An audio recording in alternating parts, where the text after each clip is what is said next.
Hey there mga may love Sagittarius! Thank you so much for always staying here with me in the channel, babe. So, bago tayo mag-start, mayroon pa tayong new channel, ang Doll Meme. So, ang link niya na nasa description box. So, yun nga mga babes, na tayong gender here. And of course, this is timeless as well. And thank you so much no, sa inyong pagsuporta. Hi and hello new subscribers. By the way, my name is Yan. Welcome, welcome. At sa returning subscribers, thank you so much for the warm love and support at sa lahat ng channels ko. Thank you so much mga babes, and alamin natin yung mga energies ninyo, Sagittarius. Spirits and Angel Guides, Archangel Michael, maraming salamat. Can you please tell me messages here for our Sagittarius people, please? Sagittarius. Sagittarius, whether you're dealing here with someone na nakakonect na sa inyo, I'm seeing that that person here loves you. So, pwedeng asawa mo na siya, boyfriend, girlfriend, or kahit na hindi pa officialing kayo, no? Lalo na kung may kakonek ka ngayon, strongly, that person loves you, no? Parang ikaw yung hari at reyna, no? Na sinakop mo ang kanyang pag-iisip. Yan. Puso't damdamin. Ready siya to fight for you. Ibig sabihin, tunay ang nararamdaman niya sa'yo. Okay, so tingnan natin dito sa Sagittarius, no? Pero alamin na muna natin, no, ang inyong first energy at ilatag ang lahat. First energy we've got right here for you, Sagittarius sisters. Seven of Wands. We also have here for you this Ten of Cups energy. Magician is also present right here. I do pick up High Priestess, Six of Swords, Ace of Coins. Yes, definitely. Someone here is manifesting this dream come true, Sagittarius, love and family. Relationship like no other. Walang katulad na relationship. Yung iba mukhang nasa right age na kayo, no, para mag-settle down. Mukhang nahanap niyo na talaga yung talagang tao rito na nakikita mo yung future mo sa kanya. You're manifesting that person, no, na siya yung makakatuluyan mo sa tinatawag na forever, no, yun yung rainbow dyan, no, at yung willing talaga, no, na makipagtulungan sa'yo dahil iisa yung mithiin ninyo ang Ten of Cups energy. No? So, kung sino man tong person na to, no, for some reason, nakikita ko rito na natagpuan mo na siya. So, strongly, for a lot of my Sagittarians people here, natagpuan mo na siya. Pero yung iba, di ba sabi ko sa inyo, yung iba, boyfriend, girlfriend, or asawa mo na yan. Pero with the presence of Seven of Wands dito, no, and the High Priestess, nakikita ko rito, natagpuan mo na yung taong yan, no, pero posibleng hindi hindi kayo parehas ng nararamdaman or hindi mo pa alam kung ano yung nararamdaman niya dahil ang High Priestess po ay tahimik po yan. So, ibig sabihin, pwedeng meron na kayong nakikitaan dito na prospect. Prospect talaga. Or meron na kayo rito minamahal at nakikitaan nyo na potential yung tao na yan. Pero, nananatiling tikom yung damdamin ninyo. Yung iba, para yun sa iba, no, few of you guys, no, parang hindi mo alam kung dapat pa bang ilaban yung emosyon mo for this person here, kaya ka nananatiling tahimik na lang, no? Or dahil hindi mo alam kung willing ba siyang makipagtulungan sa'yo or willing ba, no, na itong person na to, no, is magkaroon ng parehas na pagtingin sa'yo. So, yun yung parang tanong mo rito. So, hindi mo alam, pero wala ka rin namang ginagawa ritong aksyon para malaman ito dahil for some reason, I'm sensing that with this veil, this cortina at the background, no, I think takot kang malaman, no, for few of you guys, takot kang malaman, no, ang informasyon na to dahil mukhang alam mo yung truth na posibleng meron siyang ibang gusto or may ibang tinitibok ang kanyang puso dito. So, kung sino man to na mga nakaka-resonate dito ng mga few Sagittarians right here, nakikita ko rito, no, na meron kayo nakikitang person dito, no, na nakikita nyo na sana, may malaki kayong sana, no, na yan yung forever ninyo, no, pero paano kung meron na siyang ibang forever or paano kung siya ay taken na. Yan. Ang bigat ng mensahe na yun, no? Pero yun talaga yung nakuha natin to few of you guys. So, we have here this Four of Coins energy and there's this Eight of Swords. We have here this Five of Swords energy right here, and there's this Page of Wands. I think someone here younger than you, no, is parang tinitiis ka niya. Doesn't have to be na younger sa inyo by age, pero this could be the energy here of someone who is giving me this immature vibe. So, kung sino man siya, no, parang this person here is nagmamatigas, no, could be playing games rin sa inyo, no, nasa sitwasyon siya rito na parang ayaw niya rito na magparaya or ayaw niya rito na, what's this? Ayaw niya ditong tumigil, okay, sa bagay na 'to. There's an argument right here. Ayaw niyang i-release 'to, ayaw niya ritong magpakumbaba, yung mga gano'n. Or ayaw niya rito na parang parang pagbigyan, 'no, kung ano man yung gusto ninyong mangyari rito, 'no. So, nakikita ko siya rito, nagmamatigas siya, 'no, pero yung iba nakikita ko rito na puwedeng kapamilya niyo 'to or pamangkin, 'no. Meron siya ditong pinaninindigan, 'no, pero hindi ko makita yung parang sense talaga nun. So, I think this is someone here na kailangan niya rito ng tulong ng iba para makagawa siya ng magandang desisyon or talagang energy 'to ng childlike or child talaga, 'no, na parang hindi pa siya maka-form ng desisyon rito, kailangan niya pa ng guidance, 'no.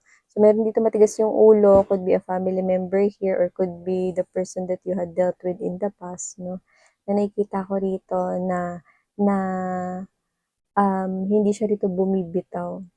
Okay, parang, "Hindi galit pa kasi ako, eh. Hindi ano, eh, hindi sa'kin okey." Gano'n 'no. So, parang kahit na matagal na ito or nangyari lang recently 'no, gusto niya mauna kang lumapit kung gusto mong makipag-usap.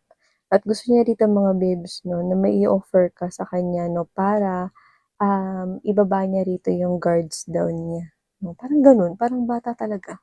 Yung parang kailangan may kondisyon muna siya bago siya makipag-usap sa'yo, tapos may kondisyon siya ulit 'no, para magkaayos kayo. Yung kunwari ganito, yung alam mo yung energy ng bata na, "Sige mami, mag-aaral ako mabuti, pero dapat bilhin mo ako nung ano, bilhin mo ako ng ano, yung PSP, PS yung ano, yung PlayStation." Okey. So, yung mga gano'n. Nakikita ko rito mga babes 'no, na parang this person here wants that. Kapalit para paunlakan niya rito 'no, yung pakikipag-usap o yung communicate mo sa kanya. Para makinig siya kailangan may kapalit.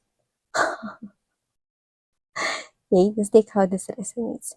And Sagittarius, nakikita ko rito 'no, that with the presence of High Priestess right here and this, hmm, Six of Swords 'no, I I do pick up 'no, na ikaw 'to na parang malalim yung iniisip mo 'no, about hindi ko alam kung lilipat ka ba ng bahay o mag-move on talaga, physically or mentally or emotionally, 'yan 'no. Like puwede rin kasi yung hindi ka lilipat ng bahay pero magmo-move on ka, emotionally, sa emosyon mo, may ire-release kang feelings 'no or, may ire-release ka ditong mga memories 'no, mentally. So, puwedeng may iniisip ka rito kasi gusto mo na magsimula ng bago. So, puwedeng iniisip mo rito 'no, na talagang mag-iba ng bahay na tirahan, lalo na kung ikaw ay nangungupahan 'no or ikaw 'to 'no na puwedeng yun nga dahil iba sa inyo magpapamilya na kayo 'no, nakikita ko rito na puwedeng iniisip mo kung saan kayo titira or kung paano yung magiging, setup 'no, sa iyong family 'no, yung family mo talaga na mom, dad 'no, or your kapatids right here 'no, kapag nag-asawa ka na. I think you're considering here everything, lalo na kung magse-settle down ka. Pero yung iba puwedeng kayo ay nagmo-move on dito, yan. Nagmo-move on kayo rito 'no, physically, mentally, emotionally, nakikita ko rito because you've been wanting this Ace of Coins energy and that's what you're manifesting, so you're helping yourself.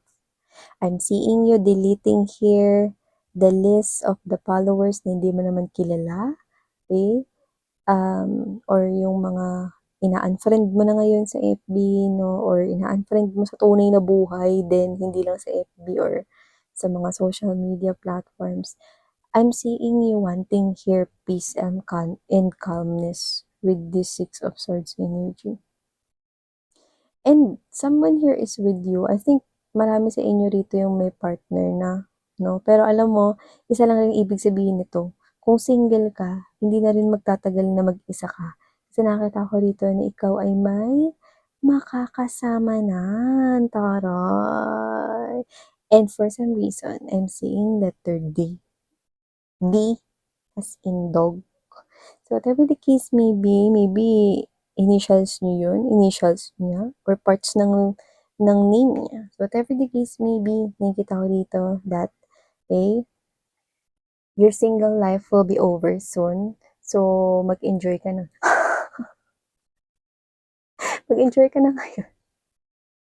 Dahil meron ka na magiging partner, may magki-care na sa'yo, may mag-aalaga na sa'yo, and for some reason, I'm getting 6 weeks from now could be the earliest, no, na mangyayari ito. Well, yung makakasama mo naman kasi hindi naman pang short term lang at hindi naman pang casual flings lang, kundi nakikita ko to as long term.